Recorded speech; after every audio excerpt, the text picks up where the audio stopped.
Hello everyone, good morning to all of you. आज का जो हमारा टॉपिक रहेगा it's most important, Wheatstone bridge. तो व्हीटस्टोन, इसका नाम पड़ा था इसके साइंटिस्ट के ऊपर ही, जिसका नाम ही व्हीटस्टोन था, उसी अपने नाम के ऊपर उसने इसका नाम दिया व्हीटस्टोन ब्रिज। होता क्या है, ये किस तरीके का होता है, इसकी कंस्ट्रक्शन कैसे की जाती है और ये क्यों यूज किया जाता है, सबसे इम्पोर्टेंट बात ये है। तो व्हीटस्टोन ब्रिज एक टाइप का नेटवर्क होता है। It is a type of network which is use to find out the unknown resistance. Unknown resistance, एक ऐसे रेजिस्टेंस की वैल्यू निकालने में ये हेल्प करता है जिसके बारे में हमें नहीं मालूम होता है।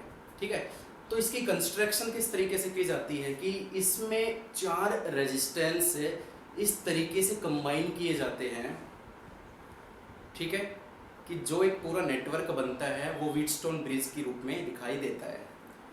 तो देखिए वो 4 रेजिस्टेंस, अगर उन 4 रेजिस्टेंस में से हमें 3 रेजिस्टेंस की वैल्यू मालूम है तो हम फोर्थ यानी चौथा जो हमारा रेजिस्टेंस है वो इजीली हम फाइंड आउट कर सकते हैं।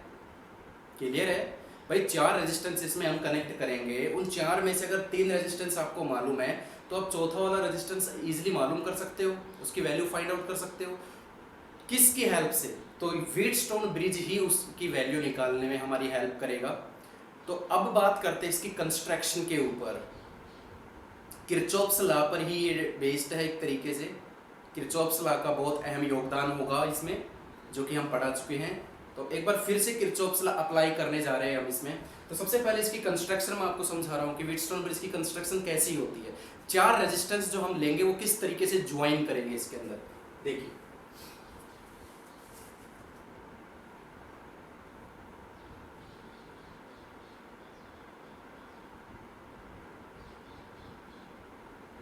इस तरीके से एक रेजिस्टेंस यहाँ कनेक्ट होता है, एक रेजिस्टेंस यहाँ पे कनेक्ट होता है, एक रेजिस्टेंस यहाँ पे कनेक्ट होता है और एक रेजिस्टेंस यहाँ पे कनेक्ट होता है। पैरेललोग्राम की चारों जो साइड्स है उस तरीके से इनको एडजस्ट किया जाता है। Got it? गुड। अब क्या करेंगे, नाम दे दीजिए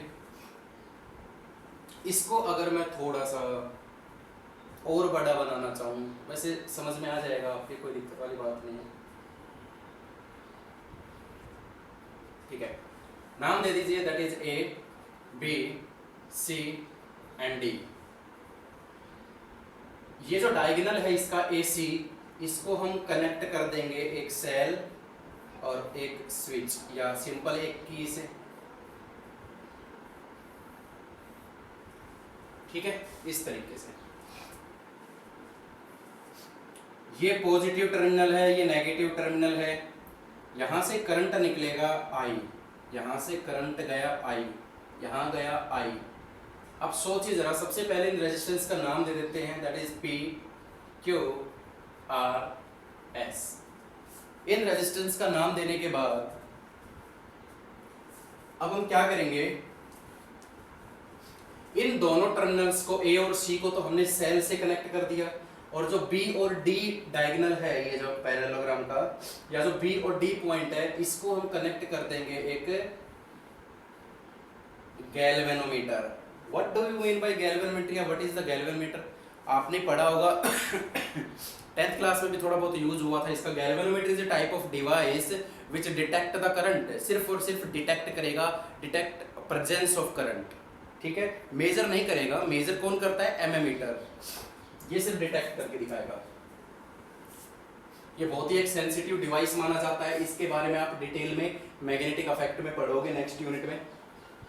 तो देखिए क्या होगा, जब यहां से करंट आई जा रहा है, यहां एक टर्मिनल आ गया, एक जंक्शन आ गया, तो 2 रास्ते यहां से डिवाइड हो गए करंट के। तो मैंने मान लिया ऊपर करंट गया I1, तो नीचे कितना करंट जाएगा? I minus I1। ये सब बातें हम कर चुके हैं पीछे। किरचॉफ्स लॉ में बहुत सारी चीजें की थी हमने, ये कि I करंट आया, जंक्शन में 2 रास्ते डिवाइड हो रहे हैं, तो ऊपर हमने मान लिया I1 करंट जा रहा है, तो नीचे कितना करंट, रिमेनिंग करंट कितना बचा? I minus I1। ओके, जैसे ही I1 करंट ऊपर जाएगा, यहाँ फिर से एक जंक्शन आएगा, एक टर्मिनल आएगा, वहां भी 2 रास्ते यहाँ डिवाइड हो रहे हैं करंट के। तो याद रखना, इस I1 का एक हिस्सा तो G में से गुजरेगा और बचा हुआ हिस्सा Q की तरफ चला जाएगा। जी की तरफ यानी गैल्वेनोमीटर में जो करंट जाता है उस करंट का जो नाम होता है, जो रिप्रेजेंटेशन होती है, वो होती है आई जी, करंट ऑफ गैल्वेनोमीटर। ये फिक्स है, ये नेमिंग फिक्स है, गैल्वेनोमीटर में से जाने वाले करंट की नेमिंग फिक्स है, दैट इज आई जी। यहां भी आई जी जा रहा है नीचे की तरफ, ठीक है। तो इस तरफ कौन सा करंट डिवाइड होगा, आई वन में से आई जी तो नीचे चला गया, इधर बचेगा आई वन माइनस आई जी।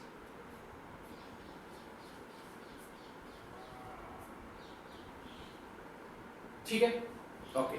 अब देखिए जरा, यहां से कौन सा करंट आ रहा है, इस वाली आर्म में से करंट आ रहा है आई माइनस आई वन नीचे की तरफ, यहां से करंट आ रहा है आई जी, दोनों यहां मिलेंगे, दोनों मिलेंगे तो इस साइड इस आर्म में कितना करंट जाएगा, दोनों का समीशन यानी आई माइनस आई वन प्लस आई जी, ये करंट ऊपर की तरफ जाएगा। अब यहां देखिए यहां क्या होगा, यहां से आने वाला करंट और यहां से आने वाले करंट दोनों यहां पे ऐड होंगे, जब दोनों को मैं ऐड करूंगा तो देखिए आई जी और आई वन कैंसिल आउट हो जाएगा, बाहर कितना करंट निकलेगा, आई आई आई। और ये बात मैं पहले ही ऑलरेडी आपको बता चुका हूं, वेरी इंपॉर्टेंट, कि जितना करंट सेल निकालती है उतना ही करंट उसको वापस चाहिए। यहां से करंट आई गया, यहाँ प्रोसेस हुआ, वापस आई ही वापस आएगा इस सेल के पास, ये बहुत इंपॉर्टेंट बात है। चलिए अब हम कुछ नहीं करना, हमें बड़ा सिंपल सा काम करना है। देखिए यहाँ पे 2 लूप आपको नजर आ रहे हैं, वैसे तो 3 लूप है लेकिन 2 लूप से ही काम चल जाएगा हमारा। यहाँ पे आपको मालूम होना चाहिए कि सबसे पहला काम हमारा क्या होता है, डायरेक्शन चूज करना। इस लूप में हमने डायरेक्शन ले ली, इस लूप में भी हमने डायरेक्शन ले ली। अब दोनों इंडिविजुअल लूप को अलग अलग उठाएंगे और दोनों में किरचॉफ्स रूल अप्लाई कर देंगे। तो सबसे पहले इस वाले रूल की मैं बात करता हूँ, लूप नंबर 1 यानी ए बी डी ए, ध्यान से देखिएगा, ए बी डी ए, ये करंट लूप हमने लिया। अब सोचो जरा, हमारी डायरेक्शन ऊपर की तरफ, इस करंट की भी डायरेक्शन ऊपर की तरफ, आई वन पी में से गुजरेगा तो पोटेंशियल ड्रॉप होगी, जब भी करंट रेजिस्टेंस में से गुजरेगा तो पोटेंशियल ड्रॉप होगी आई आर, ठीक है। लेकिन यहाँ पे रेजिस्टेंस का नाम क्या, पी, तो कितनी पोटेंशियल ड्रॉप होगी, आई वन पी। पॉजिटिव और नेगेटिव दोनों की डायरेक्शन सेम है तो नेगेटिव। बहुत प्रैक्टिस कर ली होगी अब तो किरचॉफ्स लॉ की, अब तो बहुत ही ईजी है, बहुत फास्ट तरीके से आप कर सकते हो। फिर ऐसे जाके बी से डी की तरफ आप आए हो, बी से डी की तरफ, तो बी से डी की तरफ आप आओगे तो करंट की डायरेक्शन नीचे की तरफ है, हमारी डायरेक्शन भी नीचे की तरफ है। तो आई वन, गैल्वेनोमीटर खुद एक रेजिस्टेंस माना जाता है, गैल्वेनोमीटर का एक खुद का एक इंटरनल रेजिस्टेंस होता है जो जी से ही रिप्रेजेंट किया जाता है, ठीक है। गैल्वेनोमीटर, एमीमीटर, वोल्टमीटर, इन सब का खुद का एक रेजिस्टेंस माना जाता है, जो कि आप मैग्नेटिक अफेक्ट में डिटेल में पढ़ोगे। गैल्वेनोमीटर के रेजिस्टेंस को जी से ही रिप्रेजेंट किया जाता है। तो आई जी करंट जब जी में से गुजरेगा तो पोटेंशियल ड्रॉप होगी, सेम डायरेक्शन है तो ये भी क्या हो जाएगा, माइनस। फिर हम गए डी से ए की तरफ, डी से ए की तरफ गए, करंट नीचे की तरफ है, हमारी डायरेक्शन ऊपर की तरफ है, तो ये हो जाएगा plus I minus I one into R is equal to 0। This is first equation. अब हम लूप नंबर सेकंड की बात करते हैं, B C D B, B C D B, तो यहां से ऐसे आएंगे, करंट भी हमारी डायरेक्शन, दोनों की डायरेक्शन सेम है, तो ये पोटेंशियल ड्रॉप कितना हो जाएगा, नेगेटिव, माइनस आई जी इंटू क्यू। फिर हमारी डायरेक्शन नीचे की तरफ जा रही है, ये करंट ऊपर की तरफ जा रहा है, तो ये पोटेंशियल ड्रॉप कितना हो जाएगा, पॉजिटिव। इतना तो मालूम चल गया होगा, इसमें तो सोचने की जरूरत नहीं है, किरचॉफ्स लॉ कर लीजिए, व्हीटस्टोन पे आप हो जाएगा। अब डी से बी गए हैं, डी से बी की तरफ गए हैं, आई जी नीचे आ रहा है, हमारी डायरेक्शन ऊपर है, तो ये भी क्या हो जाएगा, पॉजिटिव। ये 2 इक्वेशन आ गई, ठीक है। इन 2 इक्वेशंस को आने के बाद अब हम क्या करेंगे, देखिए अब मैं एक कंडीशन लगा रहा हूँ और बहुत इंपॉर्टेंट कंडीशन है, बहुत ही ज़्यादा इंपॉर्टेंट, क्योंकि सारे जितने भी न्यूमेरिकल्स मैं करवाऊंगा अगले वीडियो में इसके, वो सारे न्यूमेरिकल्स इस जो मैं कंडीशन आप समझा रहा हूँ उस कंडीशन पर ही डिपेंड करेंगे। मान लीजिए जब यहाँ से करंट आई 2 हिस्सों में डिवाइड हुआ, तो यहाँ से जब करंट ऊपर जाएगा तो बीच में रेजिस्टेंस वगैरह है तो पोटेंशियल ड्रॉप होती चली जाएगी, तो बी तक पहुँचते पहुँचते कुछ पोटेंशियल कम हो जाएगी। सिमिलरली नीचे की तरफ जब करंट जाएगा तो फिर से रेजिस्टेंस मिलेगा रास्ते में, फिर से पोटेंशियल ड्रॉप होगी और डी तक पहुँचते पहुँचते फिर से कुछ पोटेंशियल डिक्रीज हो जाएगी। तो तो जब पोटेंशियल बी तक पहुंचेगी और वो पोटेंशियल जब डी तक पहुंचेगी, दो अलग अलग पोटेंशियल हो जाएगी दोनों पॉइंट की, तो एक ऐसी कंडीशन आती है कि बी पर वो पोटेंशियल और डी पॉइंट पर वो पोटेंशियल बिल्कुल सेम हो जाएगी। यानी if potential difference between B and D is same, अगर यहां से यहां तक करंट जब जाएगा तो पोटेंशियल ड्रॉप होती जाएगी होती जाएगी होती जाएगी होती जाएगी, यहाँ पर पहुंचते पहुंचते कुछ पोटेंशियल होगी, यहाँ से जब करंट जाएगा तो पोटेंशियल ड्रॉप होती जाएगी होती जाएगी होती जाएगी, यहाँ भी जब डी तक पहुंचेगा करंट तब भी उसकी कुछ पोटेंशियल ड्रॉप होगी। तो हमने देखा कि बी पर जो पोटेंशियल है वही पोटेंशियल डी पर हो जाएगी, ठीक है, वो हमने कंडीशन एज्यूम कर ली कि if potential difference between B and D is zero कह लो, सेम नहीं जीरो कह लो, पोटेंशियल डिफरेंस इज जीरो, यानी इस कंडीशन में क्या हो जाएगी कि potential of B is equal to potential of D. और याद करो जब दोनों की पोटेंशियल सेम है, सोचो जरा, जब दोनों की पोटेंशियल सेम है तो क्या इस बीच वाली आर्म में से करंट फ्लो करेगा? करंट तो हमेशा फ्लो करता है higher potential to lower potential, लेकिन यहाँ तो बी और डी की पोटेंशियल सेम है तो करंट बीच वाली आर्म में से फ्लो नहीं करेगा। इसका मतलब क्या हो जाएगा, देयरफॉर जो IG है वो जीरो हो जाएगा, यानी गैल्वेनोमीटर में से कोई करंट फ्लो नहीं करेगा तो IG क्या हो जाएगा, जीरो। और ऐसा क्यों हुआ? ऐसा इसलिए हुआ क्योंकि बी पॉइंट और डी पॉइंट पर पोटेंशियल क्या हो गई, सेम हो गई। तो एक तरीके से ये यहाँ से कट हो गया और एक यहाँ से कट हो गया, यानी ये बिल्कुल अलग हो गई, ये बीच वाली वायर, इसका कोई योगदान नहीं होगा। तो ये जो कंडीशन मैंने लगाई है IG is equal to zero, इस कंडीशन को आप फर्स्ट और सेकंड इक्वेशन में पुट कर दीजिए। अगर व्हीटस्टोन ब्रिज बैलेंस्ड नहीं है, अगर व्हीटस्टोन ब्रिज बैलेंस्ड नहीं है तो आप ये दो इक्वेशंस अप्लाई करके और इनको सोल्व करके आ जाना। लेकिन अगर व्हीटस्टोन बोल दिया, वैसे तो व्हीटस्टोन सारा बैलेंस ही होता है 99% में। अब सोचो जरा, जब IG जीरो हो गया, अरे जब गैल्वेनोमीटर में से कोई करंट फ्लो ही नहीं कर रहा तो गैल्वेनोमीटर की जो निडल होगी, जो सुई होगी, वो डिफ्लेक्शन करना बंद कर देगी और जीरो पर आकर रुक जाएगी। There is a no deflection across the galvanometer. सोचा जरा इस बात में कि जब IG जीरो हो जाएगा, जब गैल्वेनोमीटर में से कोई करंट फ्लो ही नहीं करेगा तो there is a no deflection, there is no deflection show in galvanometer,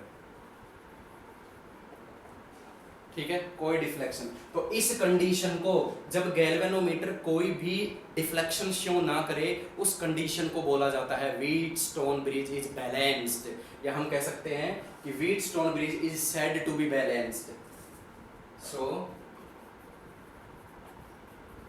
Wheatstone bridge is said to be balanced. तो आपसे अगर कोई पूछा जाए कि व्हीटस्टोन ब्रिज बैलेंस्ड कब होगा, तो आप सीधा कहोगे when galvanometer show no deflection in the needle. इसका मतलब गैल्वेनोमीटर में से कोई भी करंट फ्लो नहीं कर रहा, गैल्वेनोमीटर में से करंट फ्लो नहीं करेगा तो उसकी सुई नहीं हिलेगी, सुई नहीं हिलेगी तो वो कंडीशन यानी वो ब्रिज क्या कहलाएगा, बैलेंस्ड ब्रिज, ये हो जाएगी बैलेंस्ड ब्रिज। अब ये वाली जो कंडीशन है IG is equal to zero, दोनों इक्वेशंस में पुट कर दीजिए, आपकी कंडीशन मैथमेटिकल फॉर्म में निकल के आ जाएगी। तो देखिए किस तरीके से हम करेंगे।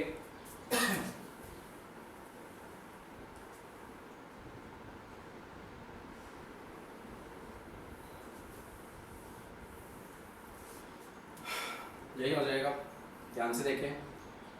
Put IG is equal to zero in first and second, we get -I1P minus IG zero हो गया, ये पूरी टर्म जीरो हो गई, plus I minus I1 into R is equal to zero. तो इसको क्या कर देंगे, ये तो जीरो का कोई महत्व नहीं है, खत्म हो जाएगी, ये टर्म उधर चली जाएगी तो ये हो जाएगा I1P is equal to I minus I1 into R, that is third equation, it's most important.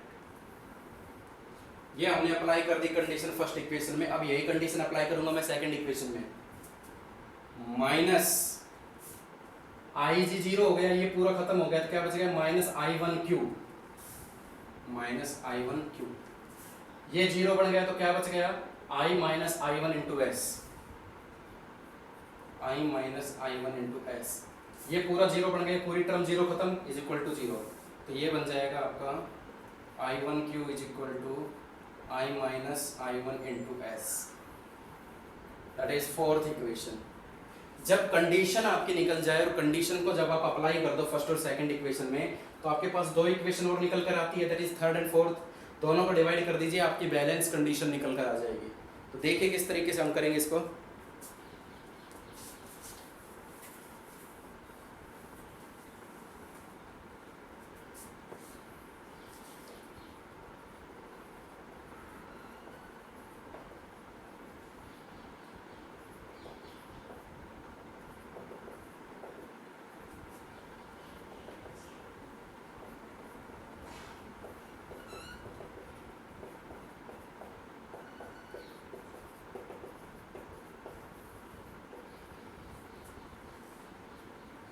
This is the balanced condition of Wheatstone bridge.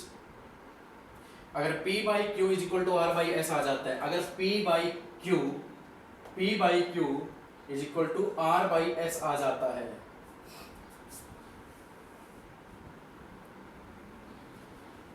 ठीक है हमने बिल्कुल P by Q is equal to R by S, this is the balanced condition of Wheatstone bridge. बहुत ही simple topic है, बहुत ही simple और वेरी इंपॉर्टेंट, 3 मार्क्स में बहुत बार पूछा जाता है। Wheatstone bridge, derive an expression for the Wheatstone bridge, derive या find out the condition, balance condition for Wheatstone bridge.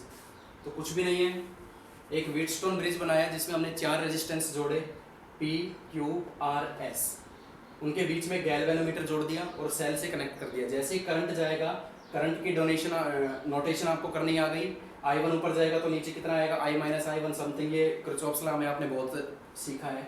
इसके बाद हमने किरचॉफ्स लॉ अप्लाई किया, किरचॉफ्स लॉ अप्लाई करने के बाद में हमारे पास 2 इक्वेशन बनती है, दोनों इक्वेशन को सेव कर लीजिए। उसके बाद हमें कंडीशन लगाते हैं कि मान लीजिए बी पॉइंट और डी पॉइंट पर पोटेंशियल बिल्कुल सेम हो जाए।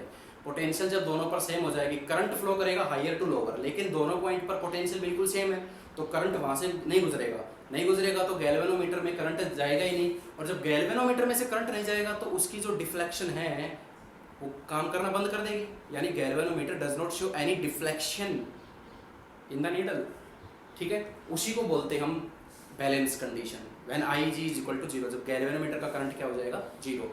वही कंडीशन हम दोनों इक्वेशनों में पुट करते हैं, 2 इक्वेशन और बन के आती है हमारे पास, उनको डिवाइड करते हैं तो रिजल्टेंट ये एक फॉर्मूला बन के आता है हमारे पास, और इसी फॉर्मूले को हम यूज करेंगे न्यूमेरिकल्स के अंदर। It's a most important derivation of Wheatstone bridge, it's based on the Kirchhoff's law.